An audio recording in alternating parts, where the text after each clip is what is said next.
Ashwani sir, आपको समझ में आया? किसका लॉजिक समझ में आया, सरकार का या विपक्ष का? ये कह रहे हैं कि भैया जो घाटा हुआ उसकी भरपाई हो रही है, हमारे हाथ में कुछ नहीं है, हमने तेल कंपनियों से गुजारिश कर ली, चाहे कितने भी कच्चे दाम के तेल कम हो जाएं रेट, लेकिन हमारे हाथ में कुछ नहीं है।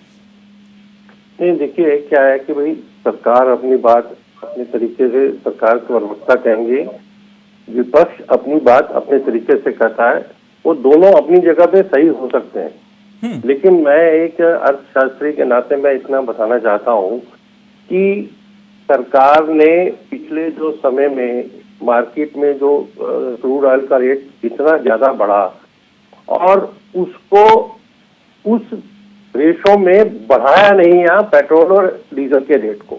अगर आप कंपैरिजन करें बाहर के जो आसपास के हमारे देश हैं, उन देशों में पेट्रोल और डीजल आता था, तो ये तो निश्चित रूप है कि भाई उन्होंने उसको वो किया है। लेकिन सरकार ने ये भी कुछ राहत देने की कोशिश की कि जब उन्होंने कुछ वैट कम किया, कुछ एक्साइज में राहत दी।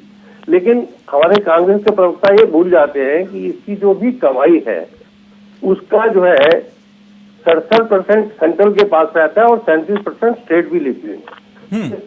सारा जो कमाई है वो सारी कमाई जो है वो केंद्र सरकार के जेब में नहीं जा रही है।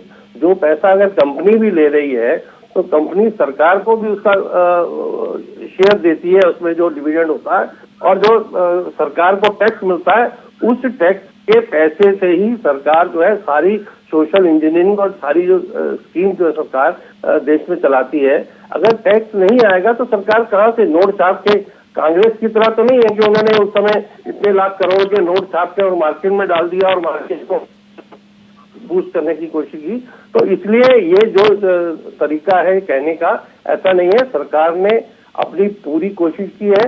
हाँ, अभी भी जिस प्रकार से रेट क्रूड ऑयल के कम हुए हैं, निश्चित रूप से सरकार को और लोगों को राहत देने की कोशिश करनी चाहिए, और उसमें स्टेट और केंद्र तो सरकार कैसे देगी सर? सरकार के हाथ में तो कुछ है ही